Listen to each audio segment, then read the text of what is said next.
우리가 디모데후서 3장 16절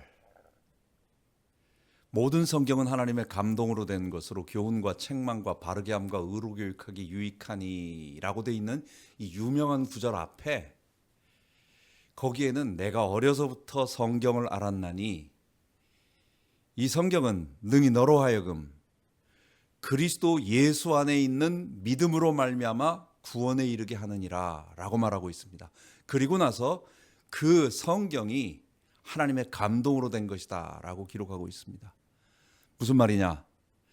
그리스도 예수 그리고 그것을 믿음으로 구원에 이른다. 성경은 예수님에 대한 복음, 그것을 믿는 믿음, 그리고 우리가 받게 된 구원, 이 세 가지를 말하고 있는 거예요. 고린도전서 15장 1절부터 8절까지 보면 형제들아 내가 전한 복음을 너희로 알게 하노니 이는 너희가 받은 것이요 또 그 가운데 선 것이라. 너희가 만일 나의 전한 그 말을 굳게 지키고 헛되이 믿지 아니하였으면 이로 말미암아 구원을 얻으리로다. 내가 받은 것을 먼저 너희에게 전하였노니 이는 성경대로 그리스도께서 우리 죄를 위하여 죽으시고 장사 지낸 바 되었다가 성경대로 사흘 만에 다시 살아나사 게바에게 보이시고 후에 12제자에게와 그 후에 500여 형제에게 일시에 보이셨나니 그 중에 태반이나 살아있고 어떤 이는 잠들었으며 그 후에 야고보에게 보이셨으며 그 후에 모든 사도에게와 맨 나중에 만삭되지 못하여 난자 같은 내게도 보이셨느니라.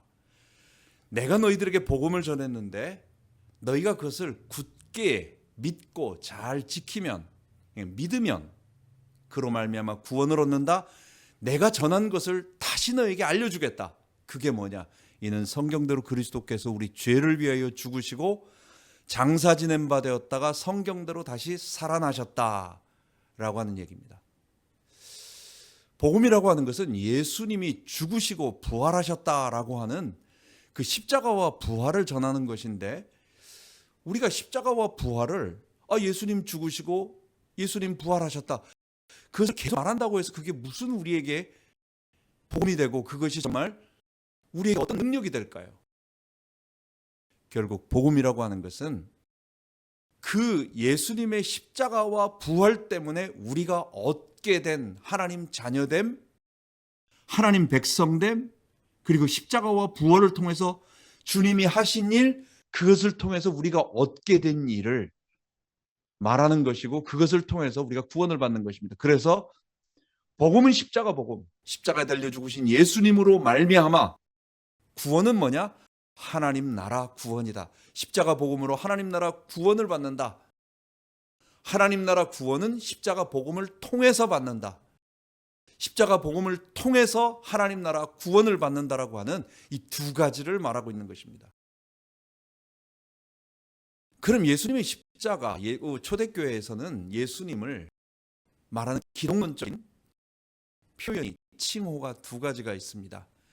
그게 그리스도, 예수 그리스도, 우리 주 예수 그리스도라고 하는 단어입니다.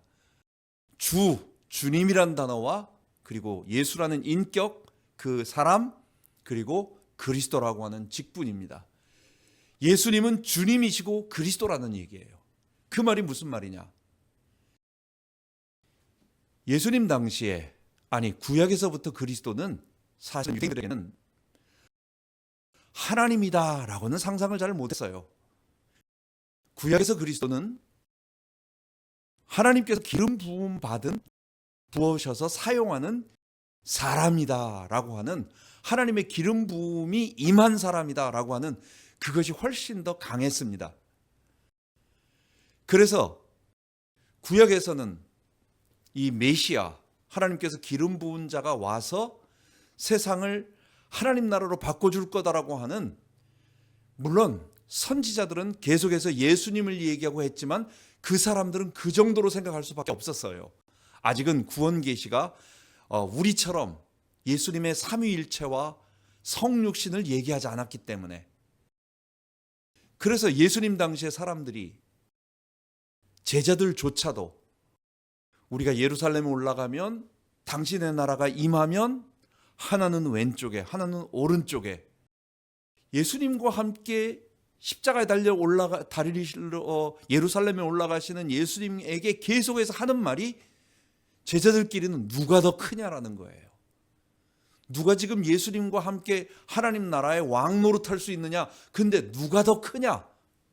라고 하는 세상적 의미의 메시아를 그 사람들은 생각하고 있었습니다. 그런데 예수님은 누구예요? 십자가에 달려 죽으시고 이게 뭐지? 제자들은 자기들이 생각한 거하고 다른 걸 무방비 상태로, 예수님이 말했지만 이해도 되지 않을 만큼 조금 알만한데 바로 십자가에 달리시고, 그 다음에 거기서 다 7가지 말씀을 하시고 다 이루었다 하시고, 그리고 나서 예수님이 다 이루었다, 아버지여 내 영혼을 아버지 손에 부탁하나이다 라고 말씀하시고 죽으시고, 그리고 그랬나 보다 이렇게 했는데, 그리고 안식 후 첫날 정말로 부활하신 것입니다. 그리고 부활하신 그분이 제자들과 함께 40일 동안 다니시면서 하나님 나라의 일을 말씀하시고, 그러니까 그 이전에 알고 있었던 제자들이 하나님 나라라는 것과 이제 부활하신 예수님이 가르치는 하나님 나라라고 하는 것은 조금 분위기가 다른 거예요. 예수님이 이제 본격적으로 말씀하시면서 결국 내용은 뭐냐? 내가 하나님께로 가서 너희들에게 성령을 부어줄 거다 라고 말씀하시는 것입니다. 그래서 십자가에 예수님이 그리고 나서 승천하시고 열흘 만에 오순절날 성령을 부어주신 것입니다. 그때 비로소 제자들은 예수님의 십자가와 부활이 무엇을 의미하는지, 그리스도가 무슨 의미인지, 우리가 생각했던 그리스도, 육신적인 영웅, 이스라엘을 해방할 자, 로마의 압제에서 우리를 해방해서 하나님 나라의 회복이라고 하는 것이 모든 민족들이 이스라엘을 우러러 보고 유태인들을 존중하는, 우리가 1등 시민이고 그들은 2등 시민이 되는 그런 하나님 나라인 줄 알았는데, 이제 보니까 예수님이 말씀하신 그 새 언약과 성만찬과 이 모든 것들이 하나로 이해되어지는 거예요. 성령 받고 나서. 그래서 성령 받고 난 이후부터 제자들은 그리스도를 뭐라고 부르기 시작했느냐? 십자가에서 우리 죄를 위하여 죽으신 메시아. 기독교에서 말하는 그리스도라고 하는 단어는 반드시 십자가라고 하는 단어가 들어가는 겁니다. 초대교회에서 얘기했던 그리스도, 구약에서 사람들이 말하던 메시아와 초대교회가 증거했던 그리스도라고 하는 단어, 메시아라는 단어는 완전히 다른 거예요. 그들은 육신적인 영웅을 기다리지만 초대교회에서 말했던 우리가 전하는 그리스도라고 하는 단어는 십자가 사건과 연관이 있다. 십자가에 달려 우리의 죄를 담당하는, 그 아담이 저지른 죄를 담당하시고 우리를 죄 사함을 얻게 하기 위하여 십자가에서 죽으신 그 메시아, 그래서 대속제물로 죽으신 메시아, 그리스도라는 단어는 예수님의 십자가 사건과 연관되는 것입니다. 그래서 예수 그리스도 할 때 그 예수님은 누구냐? 십자가에서 아담의 우리의 죄를 담당하신 그 그리스도, 그걸 얘기하는 겁니다. 그리고 주님이라고 하는 단어는 예수님이 부활 승천하셔서 하나님 보좌에 앉으신 다음에 그분이 우리들에게 성령을 부어주신 것입니다. 초대교회에서 오순절 성령 강림을 체험하고 나서 사람들이 복음을 전하니까 사람들이 놀래서 우리가 각기 난 곳 방언으로 하나님이 하신 큰 일을 듣는도다, 각기 자기 방언으로 놀라니까 그때 복음을 전하기 시작합니다. 하나님이 예수님을 보내주셨고 그분이 우리 죄를 위해 죽으셨는데 하나님이 보내주셨는데 너희들이 법 없는 자의 손을 빌어 십자가에 못 박아 죽였다. 그런데 죽인 것을 하나님이 그냥 두지 아니하셨다. 그러면서 사도행전 16장 10절에 이는 주의 거룩한 자로 썩음을 당치 않게 하려 함이니이다 라고 부활을 얘기하고, 그 부활과 함께 시편 110편 1절을 통하여 주께서 내 주에게 이르시되 내가 내 원수를 내 발등상이 되게 하기까지 너는 내 우편에 앉아 있으라, 그렇게 말하는 거예요. 그것을 통하여 하나님이 우편에 앉으신 그리스도를 자기 부활해서 자기 우편에 앉으셨다. 그리고 나서 2장 33절에 하나님이 오른손으로 예수를 높이심에 그가 약속하신 성령을 아버지께 받아 너희 보고 듣는 이것을 부어주셨느니라. 그리고 36절에 그런즉 이스라엘 온 집은 정령할지니 너희가 십자가에 못 박은 이 예수를 하나님이 주와 그리스도가 되게 하셨느니라. 부활하신 예수님이 제자들에게 성령을 부어주심으로 말미암아 그들이 성령 받고 보니까 비로소 십자가 사건이 무엇인지 알게 된 거예요. 그래서 하나님이 예수를 오른손으로 높이시고 그분이 우리에게 성령을 부어주심으로 주와 그리스도가 되셨다. 그분이 부활하셔서 주와 그리스도가 되셨다. 십자가와 부활이라는 사건, 예수님의 십자가와 부활 사건, 성경대로 십자가에서 죽으시고 성경대로 부활하신 그 사건이 말하는 바는 십자가에서 우리 죄를 담당하시고 부활하셔서 성령을 부어주심으로 우리 죄를 사하시고 우리를 하나님 백성 삼아주신 분이시다. 그게 구약의 모든 예언이었다. 이걸 말하는 것입니다. 그래서 예수님의 십자가와 부활은 그리스도와 주님, 우리 주 예수 그리스도, 예수 그리스도 우리 주님, 바로 그것을 얘기하는 것입니다. 여러분, 예수님을 믿을 때 이것을 믿어야 되는 것입니다. 우리가 예수를 믿을 때 뭘 믿는 것입니까? 예수님이 남자라는 것을 믿는 겁니까? 예수님이 2000년 전에 죽었다 살아났다라는 것을 믿는 겁니까? 뭘 믿는 겁니까? 믿음이 여러 종류가 있어요.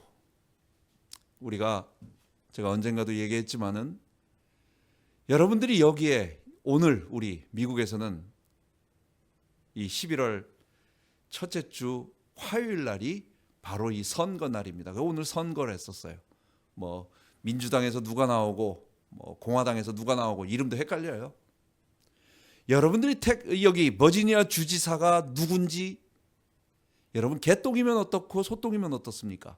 여러분들이 내가 누구다, 내가 아무개다, 오늘 민주당이 될지 아니면 공화당이 될지 모르겠는데 아비게일 스펜서다 아니면 누구다라고 말해봐야 여러분들이 무슨 상관이 있습니까? 여러분 I don't care, 나 관심 없다. 그 말이 사실이든 아니든 관심 없다, 나 받아들이겠다, 나 그거 믿는다. 근데 그게 나하고 상관이 없는 일이에요. 내가 충주시장이 누군지, 솔직히 서울시장이 누군지, 김씨면 어떻고 이씨면 어떻고 박씨면 어떻습니까? 뭐라고 말해도 괜찮다. 뭐라고 말해도 그래 그렇게 나 믿어줄게. I don't care.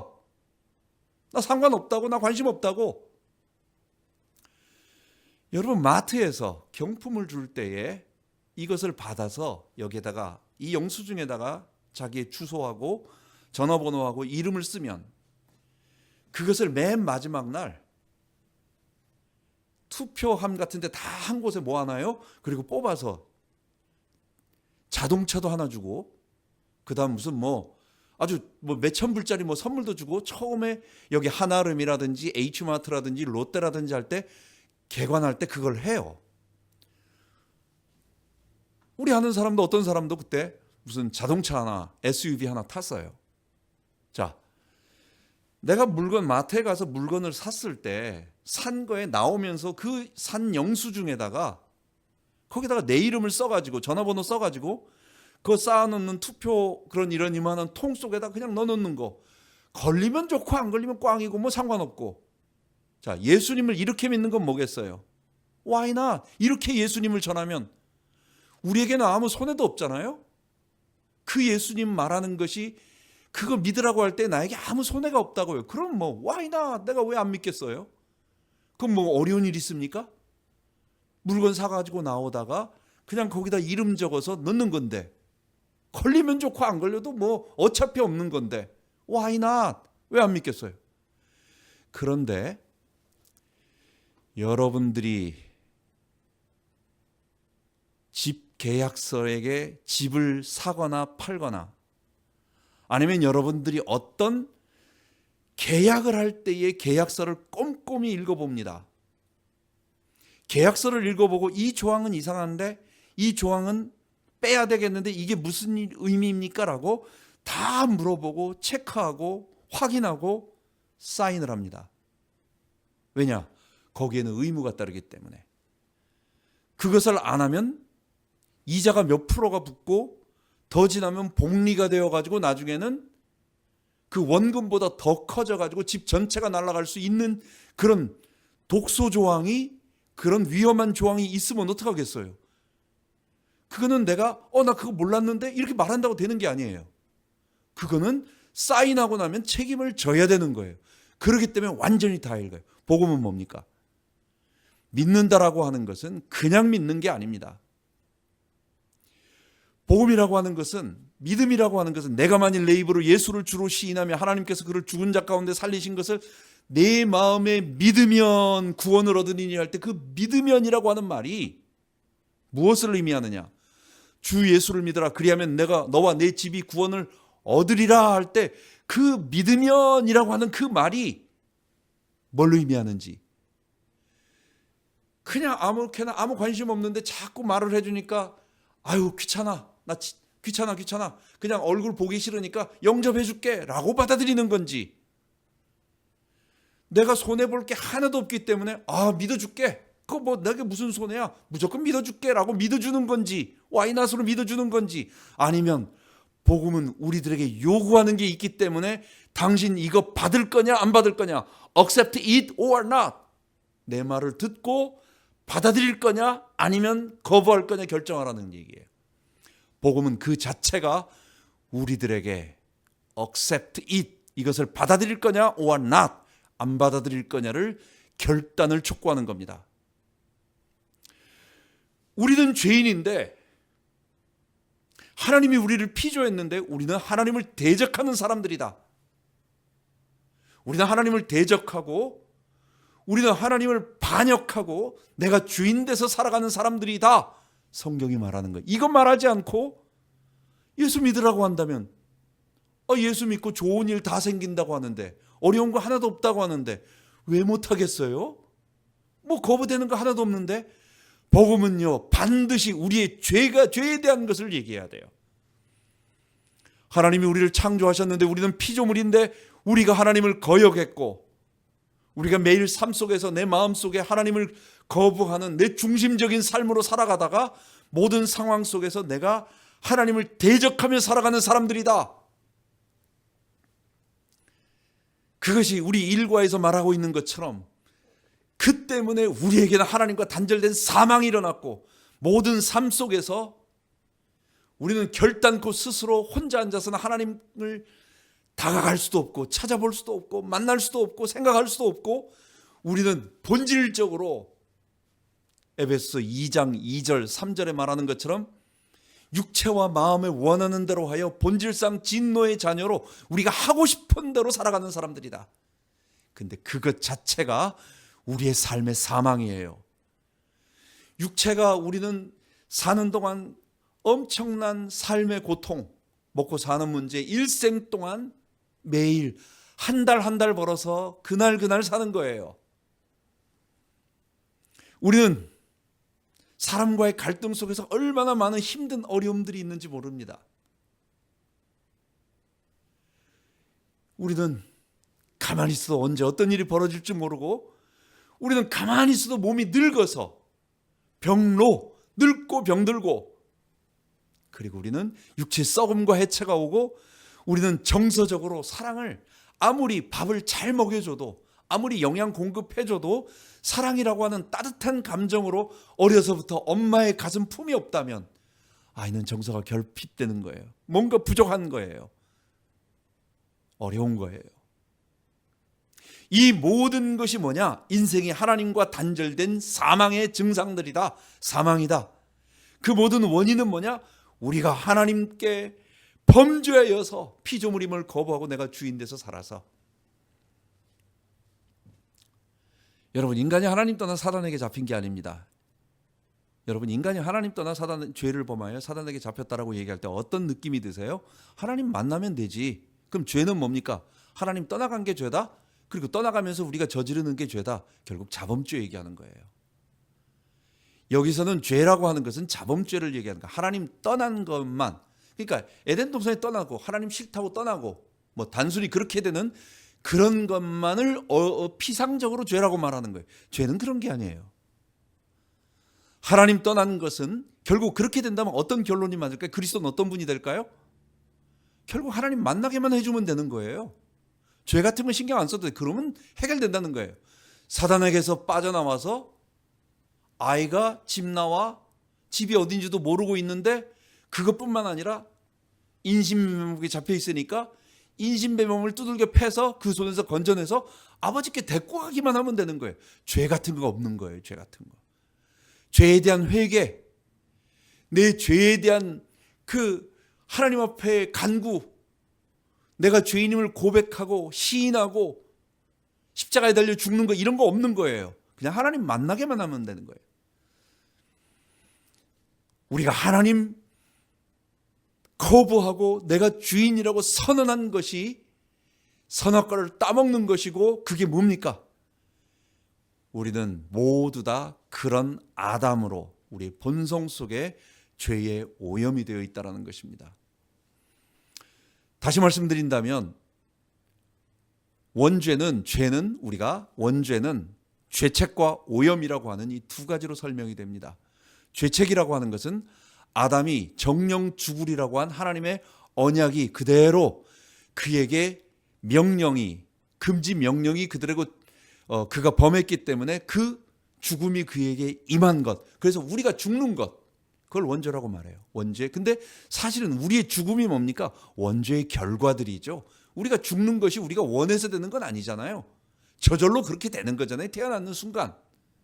그러니까 죄책이라고 하는 것은 죄에 대한 책임을 얘기하는 거지 원죄 자체다 이렇게 말하기는 조금 애매해요. 죄에 대한 결과다 이렇게 얘기하는 거예요. 우리가 죄에 대한 책임을 지고 있고 그렇기 때문에 죽고 있다라고 하는 피할 수 없는 상황을 얘기해 주는 거예요. 근데 원죄의 핵심은 뭐냐? 죄의 핵심은 뭐냐? 그게 오염입니다. 아담이 선악과를 따먹기 이전에는 하나님을 섬기는 거룩한 백성, 옷을 다 벗고 있어도 하나님의 의의 옷을 입고 있기 때문에 아무리 남자와 여자가 벌거벗은 옷을 벌거벗고 있었어도 그들의 눈이 의로, 거룩한 의로 덮여 있기 때문에 전혀 이상하지도 않아요. 불편하지도 않아요. 서로 부끄럽지도 않아요. 하나님의 의의 옷을 입혀 있기 때문에. 그런데 선악과를 먹고 난 이후부터 의의 옷이 벗겨지고 나니까 그들의 눈이 밝아졌는데 죄의 눈이 밝아진 거죠. 의의 눈, 하나님의 의의 눈은 이미 밝혀 있었어요. 그런데 의의 눈이 어두워지고 죄의 눈이 밝아지면서 그 다음부터는 그에게 나타나는 현상들이 있잖아요. 하나님을 두려워하게 되고 그 다음 자기 죄에 대한 수치감을 느끼게 되고, 그래서 두려움과 수치감, 모든 인생이 아담의 그 본성을 갖게 된 겁니다. 그게 원죄입니다. 이걸 오염이라고 말해요. 아담이 범죄하고 난 이후의 본성, 하나님을 거부하고 자기가 주인 되겠다 하고 선언한 그 본성을 우리 모든 사람들은 가지고 태어난다는 거예요. 우리는 그래서 아담의 후손들이라고 말하는 거예요. 그래서 우리는 아담들이라고 말하는 거예요. 이걸 아담들을 성경은 뭐라고 말하느냐? 히브리 원어로 이게 아담이 뭐냐? 사람이에요. 우리가 사람이에요. 그 크신 하나님의 사랑 말로 다 형용 못하네. 2절에 보면 Redeeming grace to Adam, 이 레이스, 아담스 레이스, 이 아담 종족들, 우리들을 말하는 거예요. 사람들.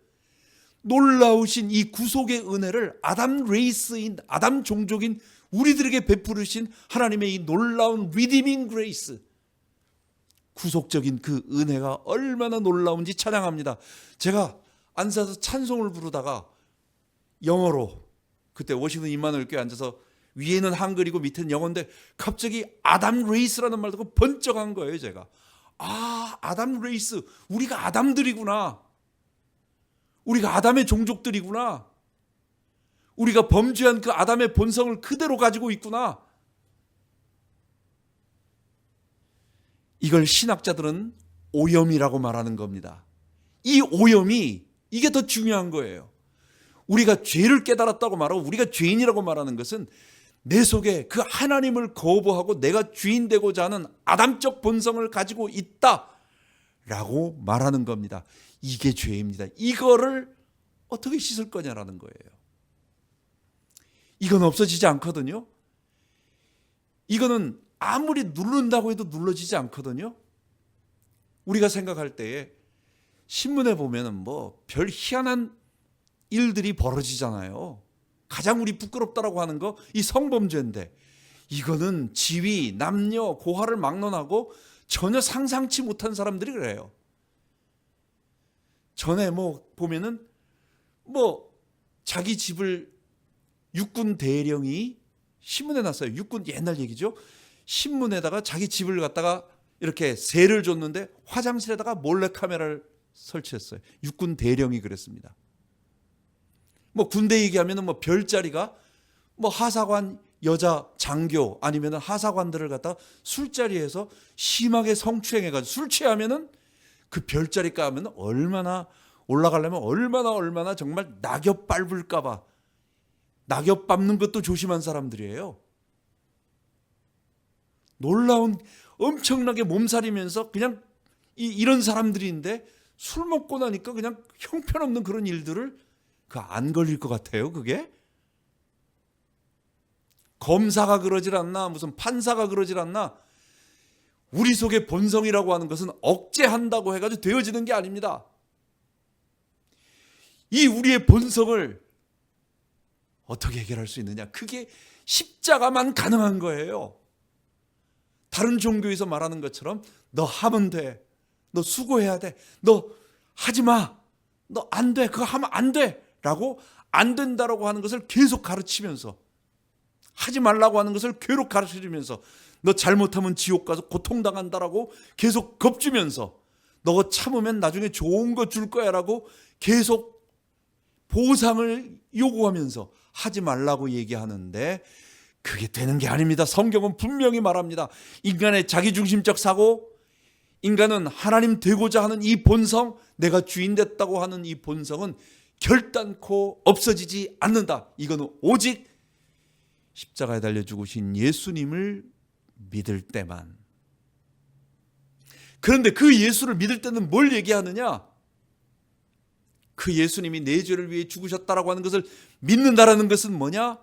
내가 그분 앞에 엎드려 회개를 하는 것입니다. 그래서 믿음은 우리들에게 너 정말 회개할래? 너 정말 너의 주인됨을 꺾을래? 너 주님 앞에 무릎 꿇고 엎드릴래? 그리고 그 예수님이 너의 삶을 이끌어갈 때 너 거기에 순종할래? 이거를 요구하는 거예요. 이거를 말하는 거예요. 예수님이 널 위해 죽으셨다는 사실이 이걸 의미한다라고 말하는 거예요. 그리고 너 이거 받아들일래? Or not? 받을 거냐 안 받을 거냐? 그래서 복음을 전하면 대부분 거부하고 거기에 하나님께서 진리의 성령을 통하여 마음을 열어주신 사람은 그 복음을 받아들이는 것입니다. 그래서 소수의 제자가 나오고 대부분 사람들은 돌 들고 던지는 것입니다. 모든 사람들이 복음을 다 좋아한다. 뭐 그러면 얼마나 좋겠어요?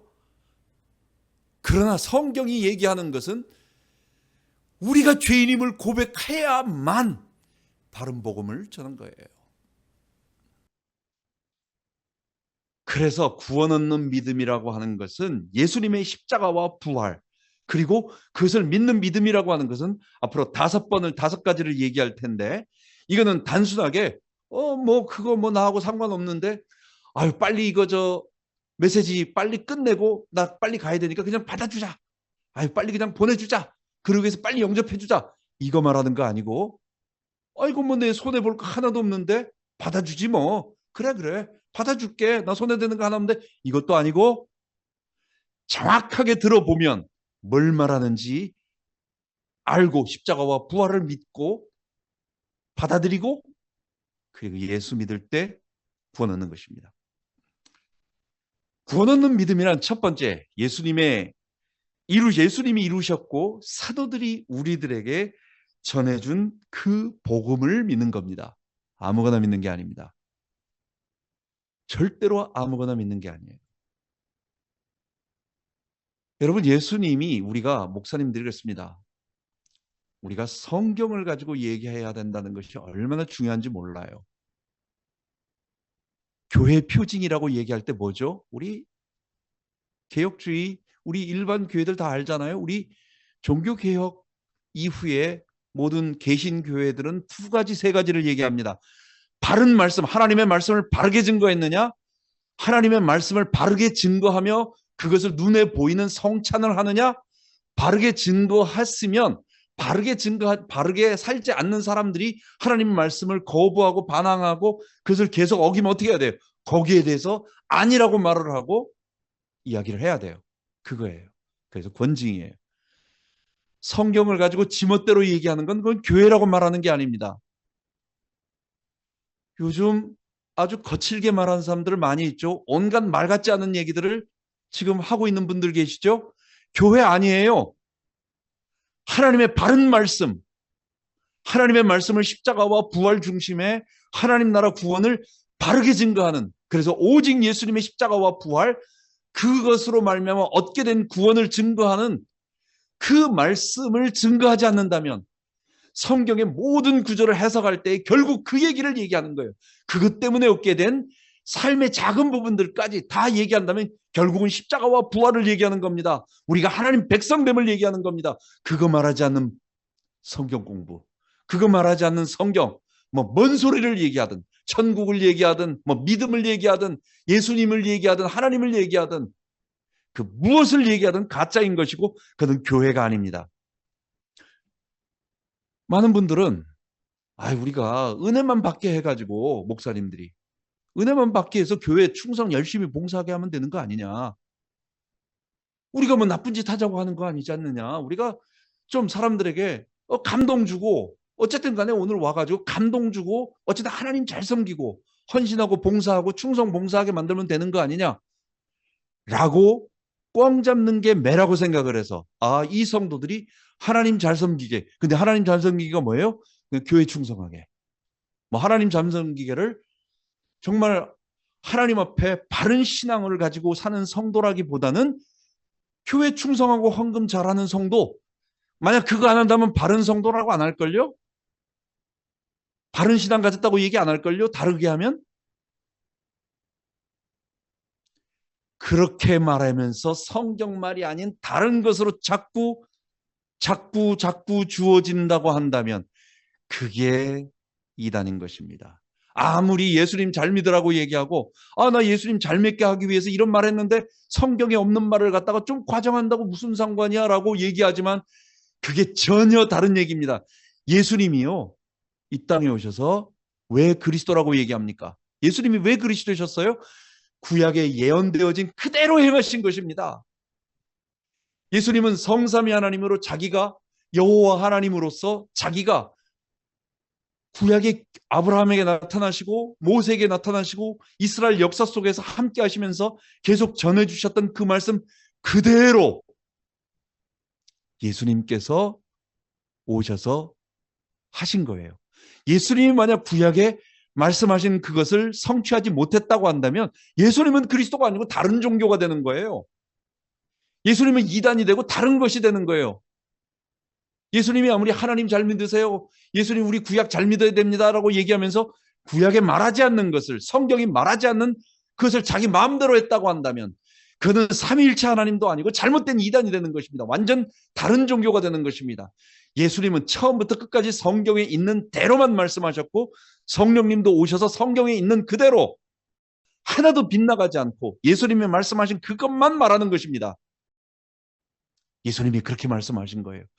그래서 우리는 복음이란 뭐냐?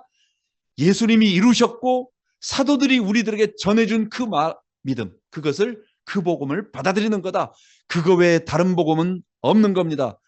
다른 복음은 없나니 다만 어떤 사람들이 너희를 요란케 하여 그리스도의 복음을 변하려 함이라.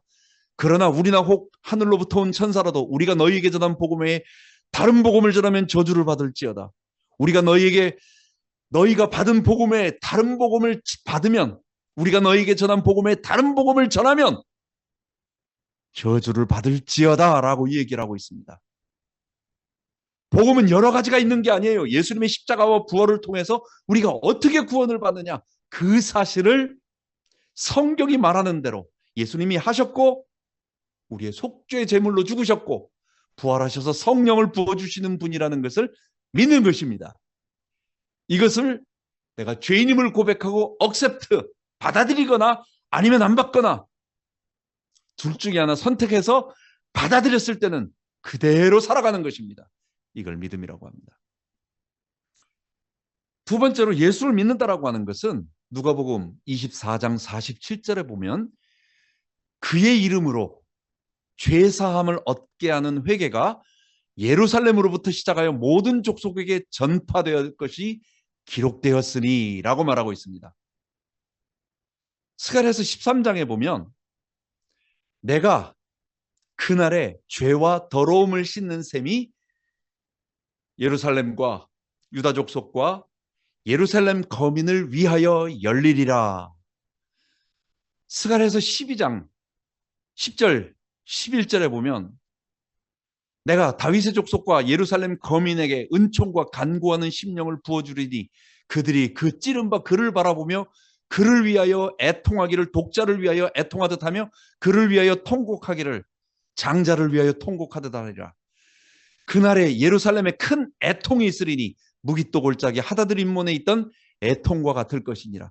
복음 받으면요 애통이 일어나고 왜? 내가 죄인이구나 라고 하는 것이 예루살렘에 일어난다라는 거예요. 하나님 백성들에게 일어난다라는 거예요. 그것이 오순절 마가다락방에서 일어난 것입니다. 복음을 받으면요 회개가 일어납니다. 베드로가 복음을 전할 때 그러므로 형제들아 우리가 어찌할꼬 라고 이 복음을 받은 자들이 베드로에게 말하니까 너희가 회개하고 예수 그리스도의 이름으로 세례를 받아라. 그리하면 죄사함을 받으리라. 하나님께서 예수 이름으로 세례를 받으면 하나님의 너희에게 죄사함을 주신다. 그리고 나서 하나님이 너에게 성령을 부어준다라고 말합니다. 너희가 회개하고 각각 예수 그리스도 이름으로 세례를 받아라. 그리하면 죄사함을 받는다라고 얘기하는 것입니다. 너희가 회개하고 너희 죄 없이 함을 받아라. 그리하면 성령을 선물로 받으리라. 똑같이 사도행전 3장 19절에 말하고 있습니다. 예수 믿는 것은 우리가 죄인됨을 굴복하고 엎드리고 회개하는 것입니다. 내가 십자가에 못 박혀서 예수님과 함께 못 박히고 나의 죄인됨을 고백하고 내가 아담입니다 하나님, 내가 하나님을 대적하는 죄인이었습니다를 고백하고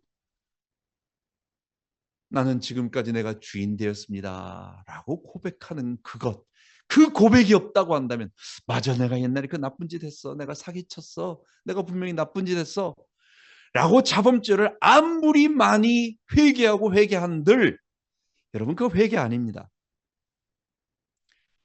분명히 말씀드리지만 우리가 예수를 믿고 거듭날 때는요 다른 죄가 생각이 안 나요. 내가 아담입니다, 내가 하나님을 대적하는 아담입니다 라고 하는 그 죄가 생각나는 것입니다.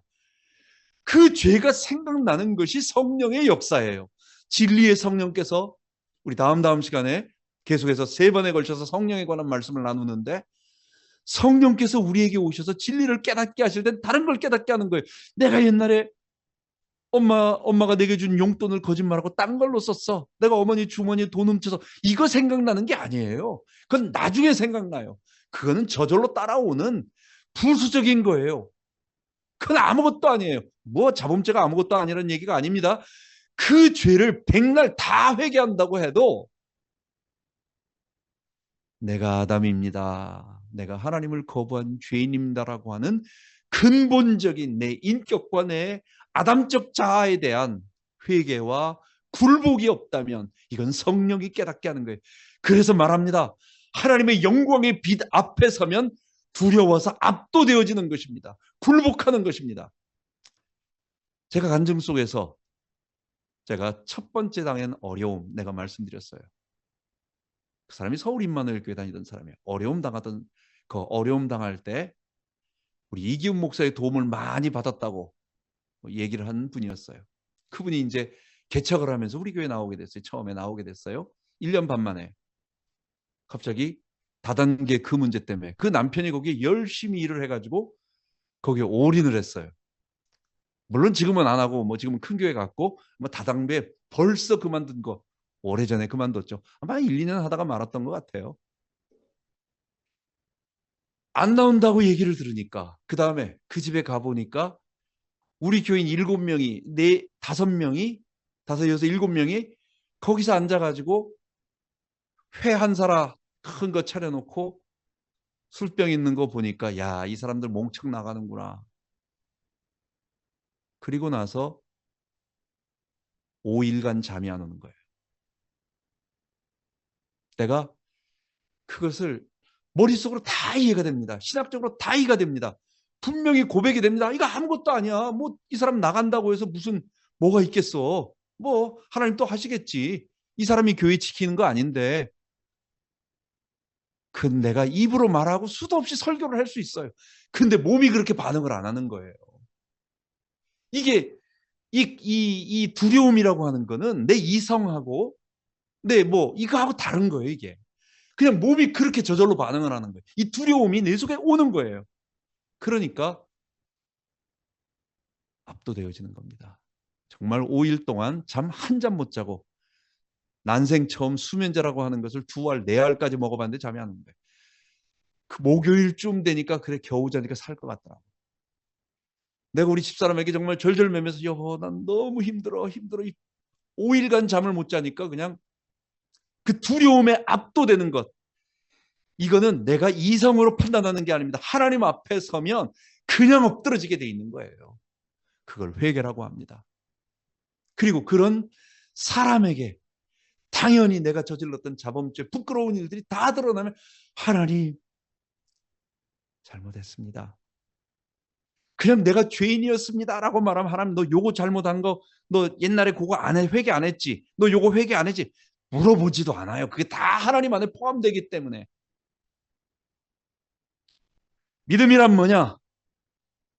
우리가 죄인됨, 내가 하나님을 거부하는 아담입니다를 회개하는 그 회개, 반드시 그 회개를 하는 것입니다. 우리가 아직 연약할 때 기약대로 그리스도께서 경건치 않은 자를 위하여 죽으셨도다. 의인을 위하여 죽는 자가 쉽지 않고 선인을 위하여 용감히 죽는 자가 혹 있거니와 우리가 아직 죄인 되었을 때 그리스도께서 우리 죄를 위하여 죽으심으로 하나님께서 우리에게 대한 자기의 사랑을 확증하셨느니라. 예수님을 믿으면 그래서요 눈물이 나는 거예요. 정말 감사와 감격 이런 죄인을 위하여 주님이 날 위해 죽으셨구나. 날 위해 죽으셨구나 라고 하는 그 감격이 이게 정말 내 속에서 물밀듯 솟아나는 거예요. 그래서 복음을 깨달았다라고 하는 지적으로 깨달은 사람에게는 이게 안 나와요. 내가 죄인이며 예수님이 이 억만 죄인인 나를 위해 죽으셨구나라고 하는 내 죄에 대한 굴복함과 함께 회개의 눈물을 흘린 사람은 그 마음속에서 진정으로 그리스도에 대한 감사와 감격에 대한 눈물이 나와요. 그런데 십자가 깨달았다, 복음 깨달았다, 그리스도 깨달았다, 환희의 기쁨, 확신, 자신감, 그리스도 깨달은 어떤 여유, 신천지 강사들 한번 그 사람들 강의하는 거 들어보세요. 저 사람들은 전부 다 거기 목사라고 해가지고 강의하는 사람들 인터넷에 박제가 되어 있는데 자기들이 한 그 황당한 설교들을 그런 설교들을 박제가 돼서 나중에 혹시나 구원받은 사람이라면 혹시나 그거 두고 어떤 일일까 한번 생각을 해봐야 돼요. 근데 그 사람들에게 이 죄에 대한 내가 죄인이며 내가 그리스도로부터 자유함을 얻었다라고 하는 눈물의 고백이 있습니까? 평양 대부흥에서 거기서 내가 죄인입니다라고 천부의 의지 없어서 손들고 옵니다라고 부르는 그 눈물의 고백이 있습니까? 여러분 없는 거예요. 깨달음에 대한 내가 이전에 깨닫지 못하던 걸 깨달아서 알게 됐다라고 하는 환희와 기쁨이 있죠. 다락방 목사들, 젊은 목사들 자신 있게 막 복음을 전합니다. 그 복음 전한 게 뭐예요? 십자가에 지금 이렇게 들어보면 뭐 너무 말도 안 되는 황당한 얘기들을 하고 있거든요. 솔직히 천안의 그 심오한 목사님 말고 또 한 분 계시죠? 천안의 그분 옆에 계신 분. 그분이 저하고 같이 목사 안수 받은 3회 목사 안수 받으신 분입니다. 우리가 8명인가 7명 받았는데 그 중에 한 분이에요. 아니 뭐 엄한 짓 해가지고 애 하나 낳으면 어때? 뭐 랩넌트 하나 더 생긴 거 아니냐고. 그게 뭐 어때서 이게 말이 되는 얘기입니까 이게? 어떻게 말도 그렇게 참 절묘한 말을 할까요? 랩넌트 하나 더 생긴 거라고 하나님께 감사드리고 해야지. 솔직히 말해서 자기도 그게 아니라는 거 알 거예요. 목사가 엄한 짓을 해가지고 돌아다니면서 그런 불륜 저질러가지고 애까지 낳았다. 그게 자랑스러운 일입니까? 일반 회사에도요, 회장이 정치인 중에서도 만약에 불륜이 일어났다. 여러분, 그거 당장 사임해야 됩니다. 회사 이미지 때문에 회사 사장도 그냥 사임해야 되는 문제예요. 그런데 목사가 도덕적으로 윤리적으로 바르게 살아야 한다는 목사가 돌아다니면서 그런 짓을 했다? 이건 상식도 안 되는 얘기예요.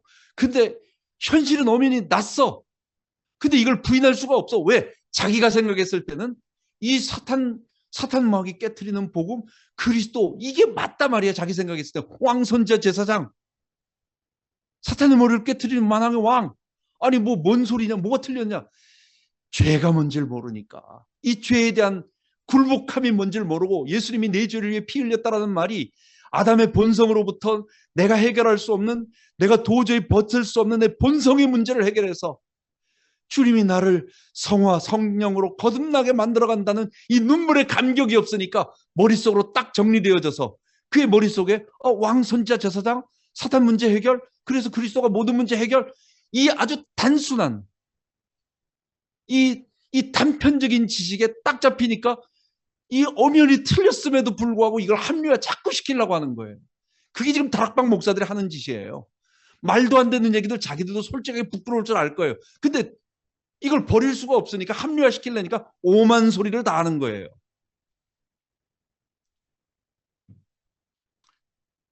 복음을 알면 눈물이 납니다.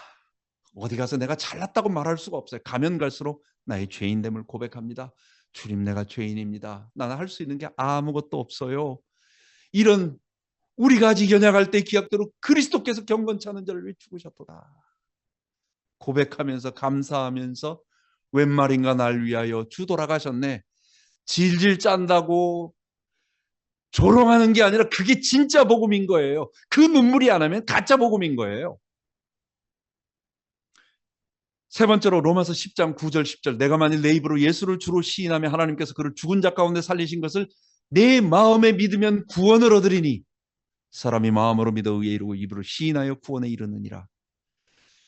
예수님을 내가 죄인임을 회개하면 필연적으로 거기서 끝나지 않고 그분이 내 주인이라고 하는 사실을 받아들일 수밖에 없어요. 그분이 내 주인이에요. 내 왕이에요. 내가 주인이었잖아요. 지금까지. 내가 가짜 주인이었잖아요. 내가 하나님의 피조물인데도 내가 도적질해서 내가 왕권을 탈취해서 내가 주인 노릇한 아주 나쁜 놈이잖아요. 내가 형편없는 사람이었잖아요. 근데 예수님이 내 왕으로 나를 위하여 죽으시고 내가 너의 일생을 이끌어줄게 라고 내 주인으로 오신 겁니다.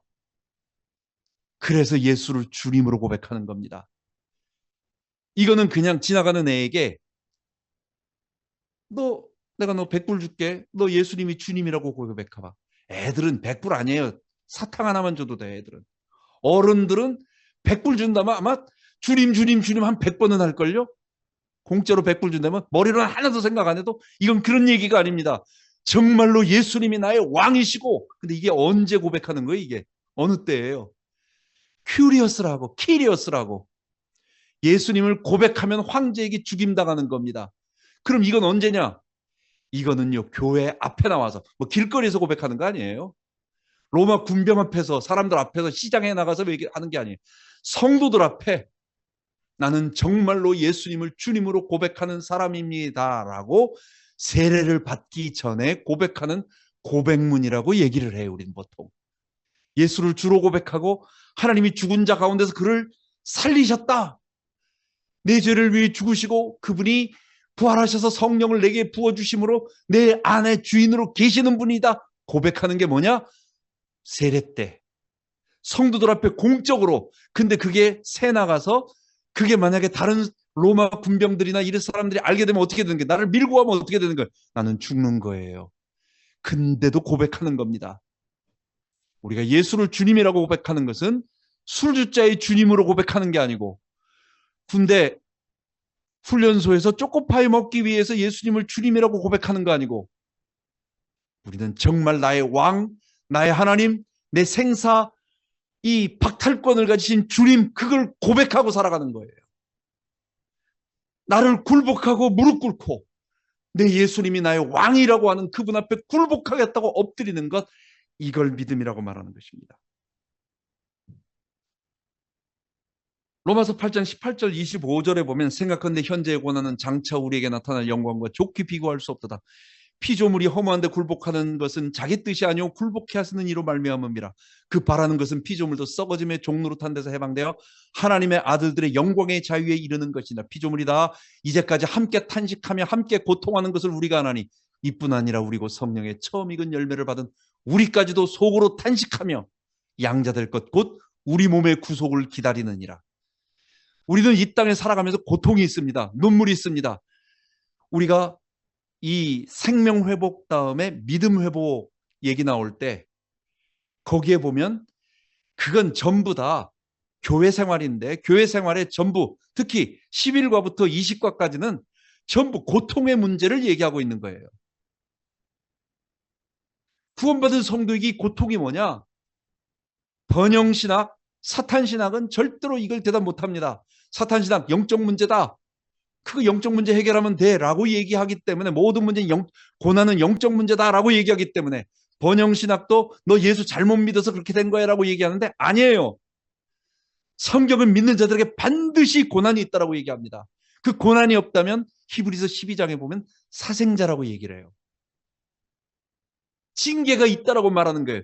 그 징계는 뭐냐? 우리 속에 하나님이 싫어하는 죄의 본성이 남아있는 겁니다. 우리의 이 모습이 이런 모습이 아니에요. 하나님이 보실 때 에덴 동산에 있는 모습은 이 모습이 아니에요. 거룩한 모습이에요. 근데 예수 믿고 나서도 우리 속에는 죄의 쓴 뿌리들이 남아 있습니다. 그러면 이것을 하나하나 닦아내야 돼요. 물론 하나님은 위대한 의사이기 때문에 이걸 잘 다듬어 가기 위해서 하나님의 놀라운 우리의 회복 계획을 가지고 어느 정도 하나씩 하나씩 살살 요거 회복하고 좀 쉬었다가 또 요번에는 요거 회복하고 요거 깎아내고 닦아내고, 그런 것을 뭐라고 말하느냐? 우리 몸의 죄의 독소들을 뽑아내는 것, 그게 바로 고난이라고 말하는 겁니다. 사람은 절대로 스스로 죄를 버리지 않습니다. 너 맞고 할래 아니면 그냥 할래 하면 맞고 하는 겁니다. 우리는 내가 놓고 싶지 않은데 놓고 놓아야 될 수밖에 없는 상황이 와야 돼요. 그게 죄인이고 예수 믿는 우리도 그렇습니다. 그래서 성령의 처음 력은 열매를 받은 우리까지도 이 땅에서 고통이 있습니다. 그런데 예수 믿는 것은 뭐냐? 우리가 오늘 고통받아도, 우리에게 어려움이 와도 우리는 미래의 소망을 분명히 주신 것입니다. 우리는 부활 영화의 영광스러운 구원을 받은 사람들입니다.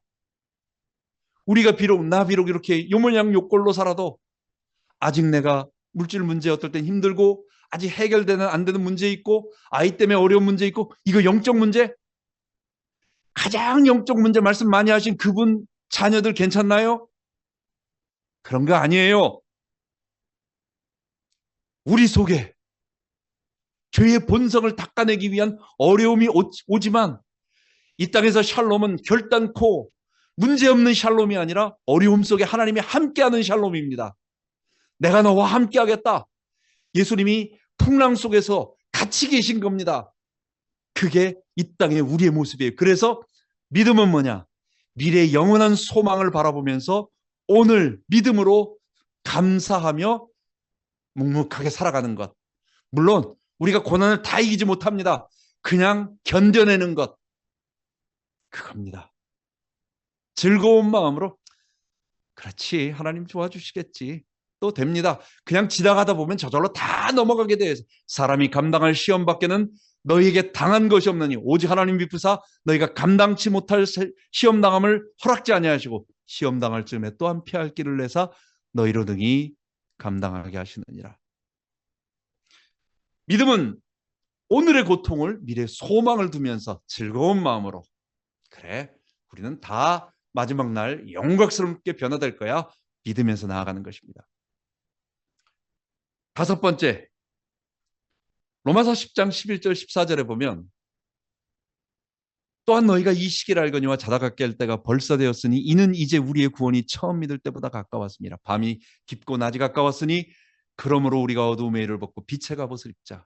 낮에와 같이 단정히 행하고 방탕과 술 취하지 말며 음란과 호색하지 말며 쟁투와 시기하지 말고 오직 주 예수 그리스도로 옷 입고 정욕을 위하여 육신의 일을 입지 말라.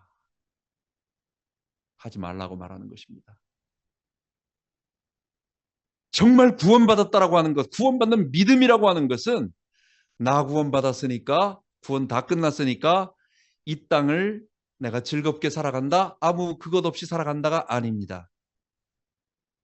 분명히 앞으로 다음 시간 세 번에 걸쳐서 구원에 대해서는 뭐냐, 결국은 성령으로 말미암아 우리가 그리스도와 연합되고 하나님 안에 거하는 것입니다.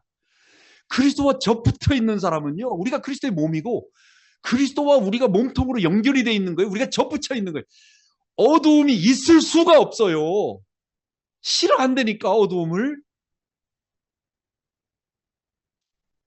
우리가 저에게서 듣고 너에게 전한 소식은 이것이니 하나님은 빛이시라 그에게는 어두움이 조금도 없으시니라. 만일 우리가 하나님과 사귐이 있다 하고 어두운 가운데 행하면 거짓말하는 자요, 진리가 그 속에 있지 않거니와 진리가 그 속에 있지 않거니와 진리를 행치 아니하거니와, 만일 우리가 저가 빛 가운데 계신 것 같이 우리도 빛 가운데 가면 우리가 서로 사귐이 있고 그 아들 예수의 피가 모든 죄에서 우리를 깨끗게 하실 것이요,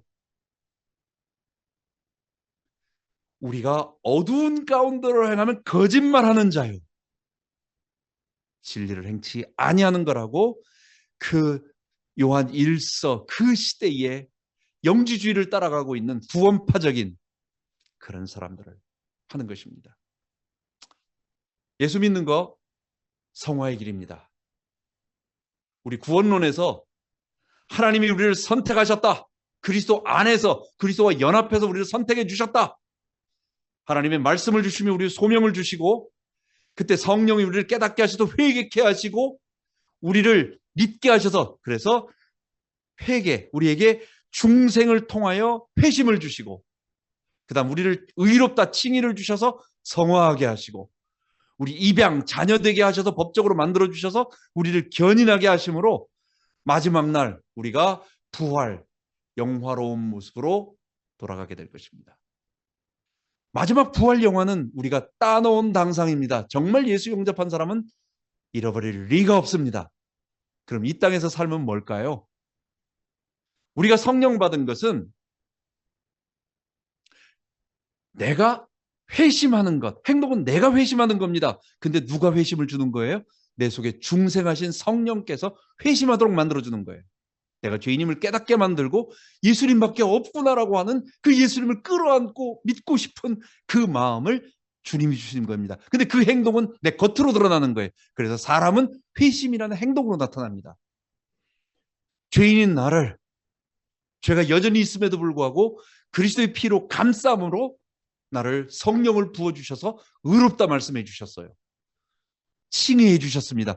그러면 내게 그 의의가 나타나기 시작합니다. 죄인인 내가 죄를 이기는 행동이 저절로 물론 내가 약간의 결단이 필요합니다. 죄를 멀리하고 싶은 생각이 날 때 그렇게 가면 됩니다. 쉽습니다.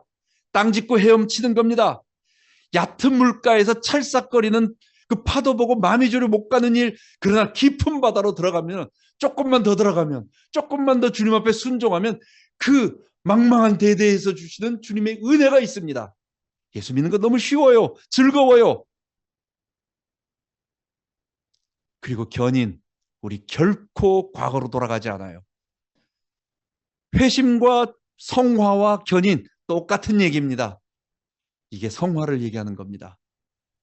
성화의 첫째를 회심이라고 말하고 성화의 결과를 견인이라고 말해. 전체는 뭐냐? 점점 주님을 닮아가는 거룩함. 그래서 분명히 이 땅에서 구원은, 우리의 구원은 부활 영화의 구원으로 씁니다. 우리가 예수 믿는 순간 부활 영화의 구원을 얻었어요. 우리는 분명히 얻었어요. 그러나 이 땅에서 구원은 성화 구원으로 나타나는 것입니다. 기도하겠습니다. 하나님 아버지 감사합니다. 우리에게 왜 우리가 예수를 믿어야 되는지, 예수님의 십자가와 부활을 믿는다는 것이 무엇인지 말씀을 나눴습니다. 이 말씀 듣고 정말 우리가 나의 죄인됨을 십자가에 못 박고 예수의 주되심, 그 성령을 의지해서 그 칭의와 성화의 이 거룩한 복음으로 하나님 안에 거하며 주님과 접붙임 받아 살아가는 이 구원을 체험하게 하여 주옵소서. 이 말씀 듣는 자마다 다 주 예수를 믿고 회개하고 성령 주님으로 모심으로 그리스도와 연합되어 구원받게 하여 주옵소서. 우리 주 예수 그리스도 이름으로 기도하옵나이다. 아멘.